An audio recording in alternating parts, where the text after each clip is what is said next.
The number one thing I no longer buy as a minimalist is replacement things. You know, when you buy something and then you need it, but you can't find it, that hardly ever happens in our home anymore. Number two is throw rugs, scatter rugs.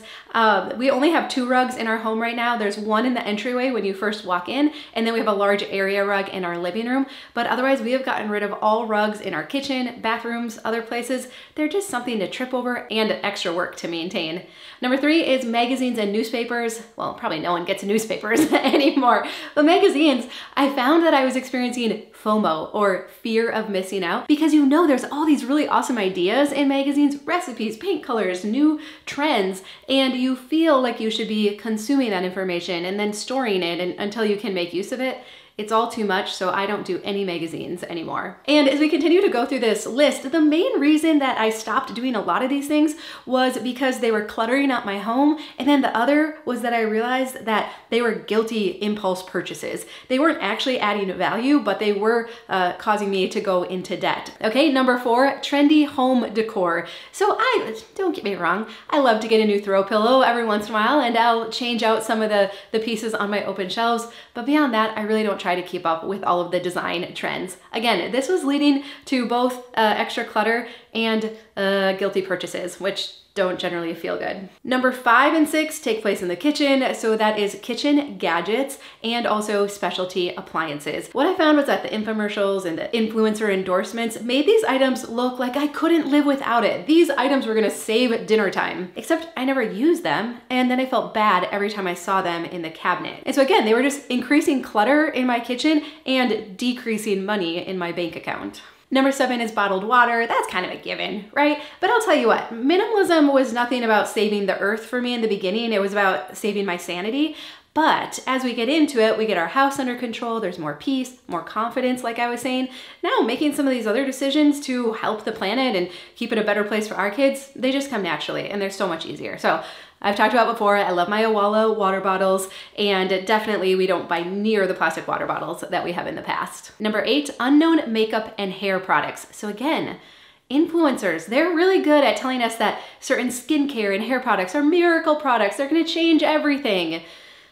But often they're fine, but they're definitely not the miracle that they're assuring us that they're gonna be. So I've decided to just stick to my favorites. I can link some of them below, but I really put the blinders on when it comes to trying new products, and that has saved me so much money and prevented so much clutter. Along those same lines, number 9 is single-use cleaning products. So again, these influencers, they make everything look like a miracle product, don't they? Just buy this cleaning product and it'll practically clean the bathroom for you, right?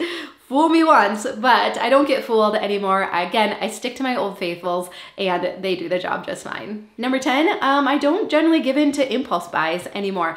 I'm a much more thoughtful purchaser now that we've simplified our house. So over the course of a year, we got rid of about 85% of our possessions, and we've just continued to go further as the years have gone on. And going through that process, you're really aware of all the mistake purchases that you made in the past, and it really helps you to be a better consumer moving forward. So I do all the tricks. I don't go into the stores. I do order pickup. I let things sit in my cart for quite a while before I actually make the purchase. I draw on past experience. Again, like those makeup products and skincare things, right? And I do such a better job now. Now, yes, once in a while I still give in to an impulse purchase, but it's nowhere near what it had been in the past. Number 11, clothes I don't love. So my friend Courtney Carver, she says that the clothes you get should fit your today body. And I was so bad at getting things on clearance that could fit if I lost a few pounds or if I just made an adjustment to them. But now I'm really picky that I only get things that fit and that I feel good in right now. Number 12 is extra bedding sets. So we have one set of sheets for each bed, one set of bedding, and then a spare for each. So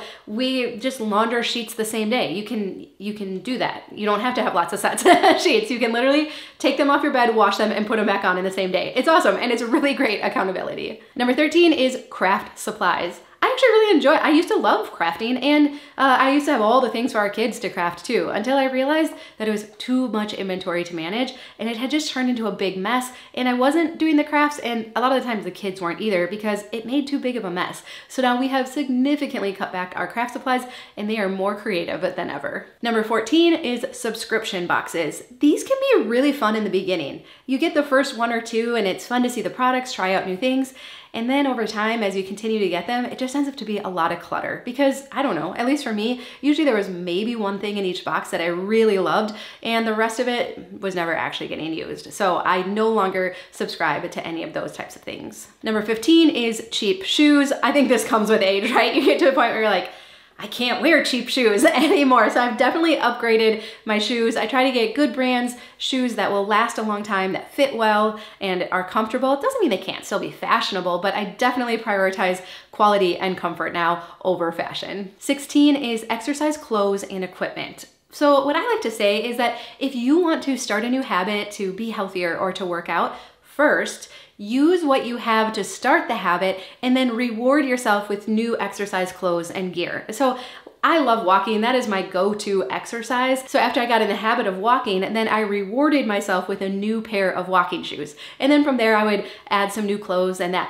But it was after I started the habit because there's nothing worse than buying all the gear to do something, not getting into the habit, and then it sits there and it nags at us. It's clutter, it's wasted money, and that makes us feel stressed and bad about ourselves. Number 17 is most things from the dollar spot and dollar store. You can get a few good things at the dollar store. Greeting cards, still my go-to, gift wrap, but beyond that, I pretty much have to put the blinders on. And the Target dollar spot, I don't know. Again, super cute things there, but usually the scale's off. They don't stand the test of time. And so I try to just not look when I'm walking by, or better yet, just do store pickup. Ooh, this could be controversial. Number 18 is gifts for kids. So for our kids, like for their birthdays, their birthday party is their gift, and we have a fun tradition of making birthday cakes with them.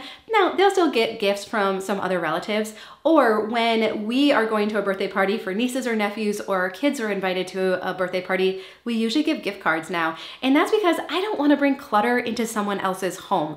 Most kids are drowning in toys. They have so many toys. So I would rather give a gift card where the family can then pick out something that they really want. They can add on to a set of something they already have. They can pursue something that they already know they're good at and enjoy doing.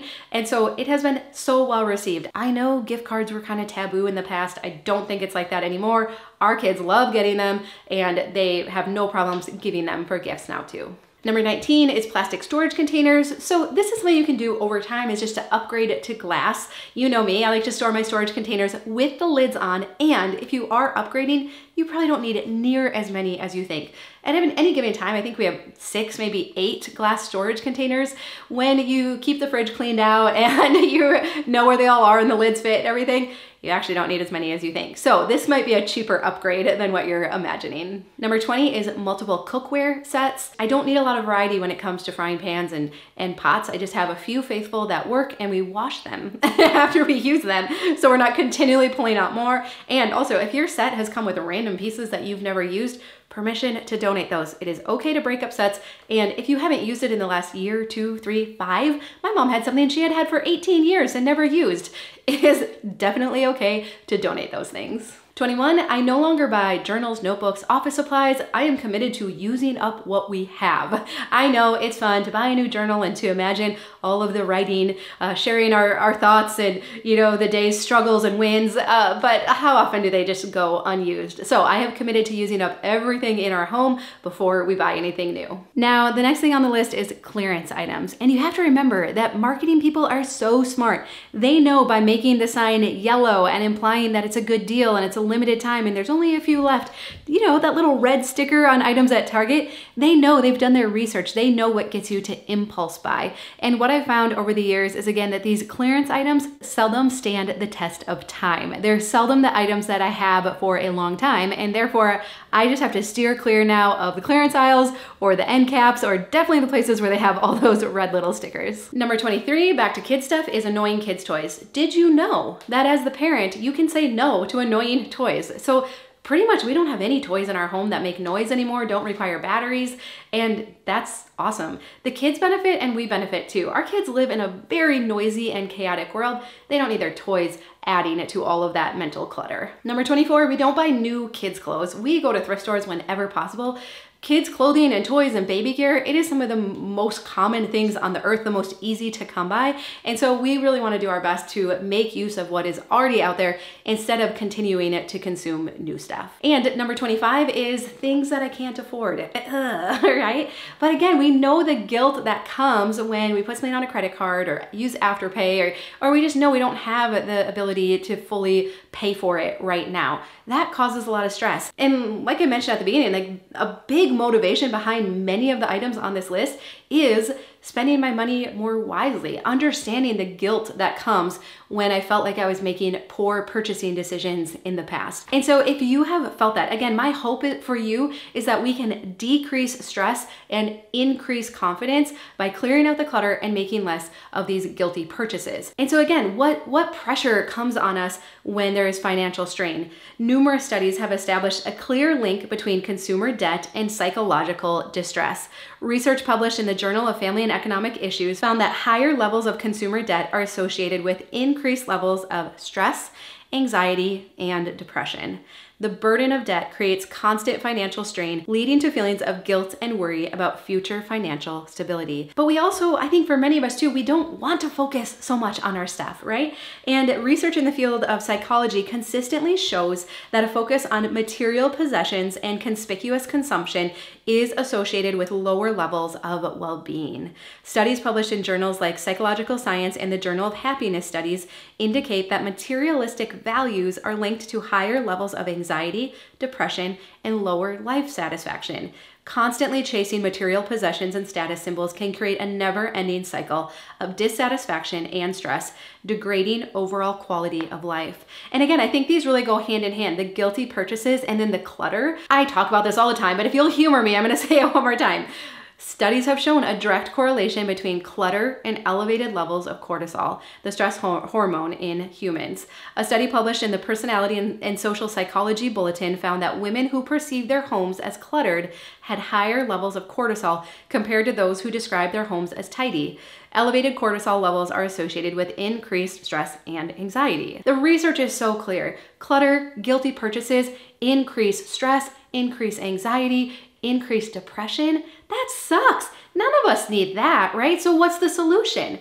The solution is that we work to stop bringing this clutter in. We work to stop making guilty purchases. Now, again, this can be like, I don't want to oversimplify this. This is not always easy, but I think you'll probably find that as you work to declutter your home, you naturally start buying less. When you declutter, you're confronted with every wrong buying decision that you have ever made, right? And there's something about that that kind of gets us disgusted with all of this stuff. It gets us disgusted with the empty promises that were made. The influencers that said, oh my goodness, this skincare is gonna make you look 24 years younger, right? And we realize, we see this pattern of buying things and it not living up to what it had promised us. And so as we declutter, we're like, that didn't work out like I thought.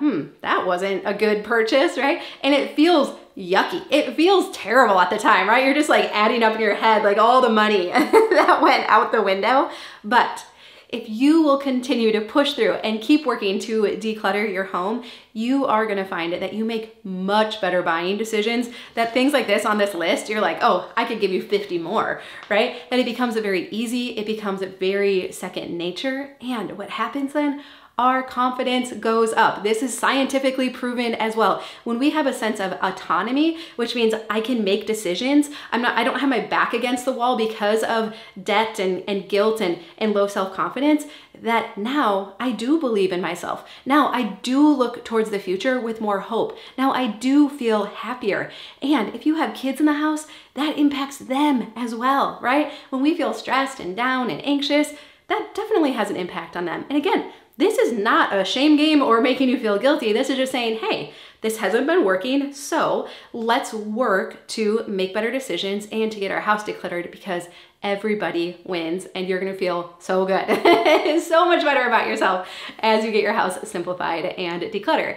And of course, I've got you covered, right? We have over 800 videos to help you declutter every single area of your house. Now, if you're new to minimalism, I have a whole series, Minimalism Back to Basics. It lays out the framework. Why would anyone get rid of 85% of their possessions, right? Well, you can go through that video series and you'll have a very clear idea of why. Or if you are actively decluttering right now, I have my long format decluttering videos, which can be so helpful to put on in the background. And could I ask one more favor? If you haven't done so already, would you mind subscribing? It helps to introduce other women to this life-changing message as well. All right, well, thank you for watching. Thank you for sharing my videos with your friends and family. I'm so grateful to you. And if we stick together, we can get this done and it's gonna feel so good. I love you. I hope you have a really good day and I'll see you again soon.